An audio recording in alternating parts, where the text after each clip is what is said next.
आज हम कुछ टॉपिक पढ़ने जा रहे हैं जो माइनर के कॉन्सेप्ट को और क्लियर करेंगे। फटाफट से बोलते हैं माइनर कौन?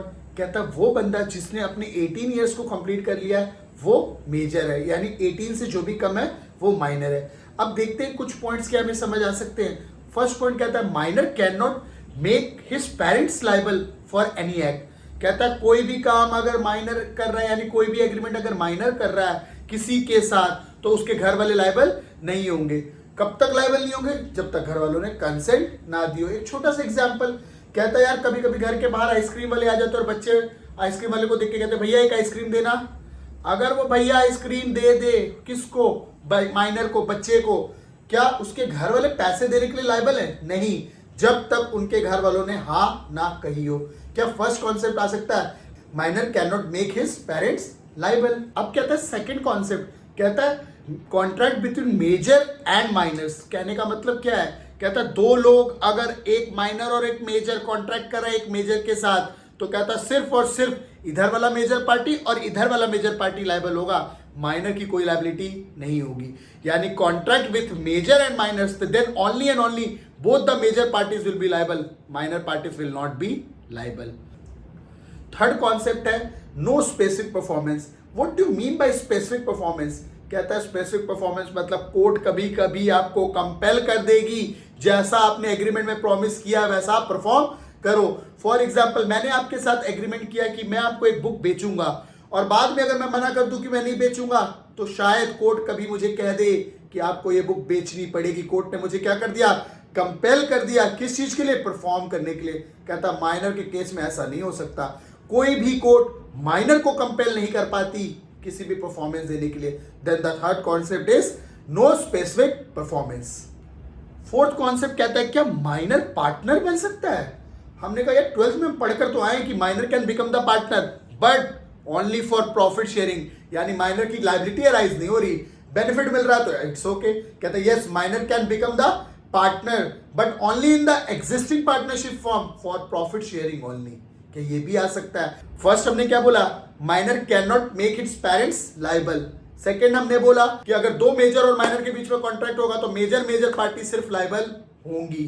थर्ड हमने क्या बोला? No specific performance. हम कभी भी किसी को कोई कंपेल नहीं कर सकते स्पेसिफिक परफॉर्मेंस देने के लिए। और चौथा बोलता है माइनर क्या पार्टनर बन सकता है? बिल्कुल बन सकता है but only and only for profit sharing and in the existing form only. क्या माइनर एजेंट बन सकता है? देखो हमने याद करो, हमने एक बात बोली थी, दो लोग होते हैं, एक प्रिंसिपल और एक एजेंट। प्रिंसिपल वो जो किसी से कुछ काम करवाता है और एजेंट किसी के कहने के से काम करता है। अगर मैंने आपको कहा कुछ करने के लिए और आपने वो काम किया तो मैं बन गया प्रिंसिपल और आप बन गए एजेंट। कहता माइनर एजेंट बन सकता है क्या? बन जाए, क्योंकि हमेशा हमारी लायबिलिटी किस पर आती है? सिर्फ और सिर्फ प्रिंसिपल पे। तो कहता है yes minor can become the agent but it's very risky. कुछ भी गड़बड़ हुआ, कुछ भी नुकसान हुआ, माइनर की तो कोई लायबिलिटी है ही नहीं। सारा नुकसान सब कुछ किसका हो जाएगा? सिर्फ और सिर्फ प्रिंसिपल का।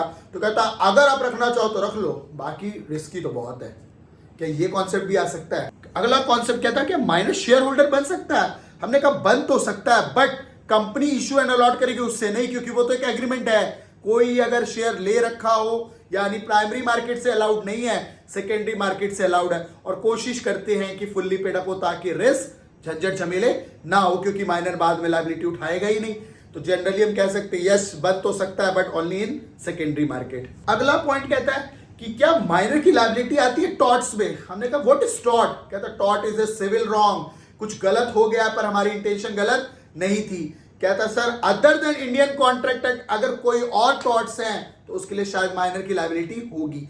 फॉर एग्जाम्पल कहता माइनर मेरा शर्ट ले गया यूज करने के लिए, कहता यार मुझे शर्ट दे दे पहनना है, या किसी भी रीजन से अगर वो वापस नहीं कर रहा तो यस उसकी लायबिलिटी है, उसको वो वापस करना पड़ेगा। This is all the concepts related to minor. एक बार फटाफट से बोलता हूं, क्या आप रिकॉल कर सकते हो?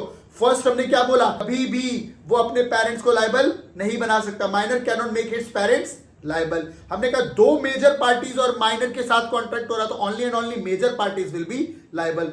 थर्ड कहता है कोर्ट कभी भी कंपेल नहीं कर सकती माइनर को, किस बात के लिए? स्पेसिफिक परफॉर्मेंस देने के लिए। कहता है क्या माइनर पार्टनर बन सकता है? यस बिल्कुल बन सकता है for only profit sharing only. कहता है क्या माइनर एजेंट हो सकता है? कहता बना लो, रिस्क तुम्हारा है, झंझट झमेला तुम्हारा है। कहता है क्या माइनर को हम शेयर होल्डर बना सकते हैं? यस शेयर होल्डर बना सकते हैं फुल्ली पेड अप शेयर्स के लिए। कहता लास्ट, कहता माइनर की क्या कोई लायबिलिटी है टॉर्ट के लिए? हमने कहा यस, माइनर की लायबिलिटी टॉर्ट के लिए है, but which is not related to Indian Contract Act. एक और कॉन्सेप्ट बहुत आराम से, कहता माइनर क्या कभी इंसॉल्वेंट हो सकता है? What do you mean bye insolvent? कहता इंसॉल्वेंट का सिर्फ और सिर्फ इतना मतलब, कहता जब भी हमारी एसेट्स कम हो जाए और लायबिलिटी ज्यादा हो जाए, ऐसी सिचुएशन जहां पर हम अपनी एसेट्स को बेचकर भी अपनी लायबिलिटी को फुलफिल ना कर पाए, this stage is called insolvency. हम पढ़कर आए कि माइनर की तो कभी लायबिलिटी होती ही नहीं, और सिर्फ एक केस पढ़कर आए थे, नेसेसिटी सप्लाइड टू माइनर, जहां पर उसकी लायबिलिटी कहां तक आती थी? सब टू देयर एसेट। कहता माइनर की लायबिलिटी कहां तक आ सकती है? मैक्सिमम एसेट तक। तो कभी एक ऐसी सिचुएशन आएगी ही नहीं जहां पर हमारी लायबिलिटी एक्सीड कर जाएगी एसेट से, तो minor can never become insolvent. This are all topics related to minor. क्या इतनी बात हमें आ सकती है?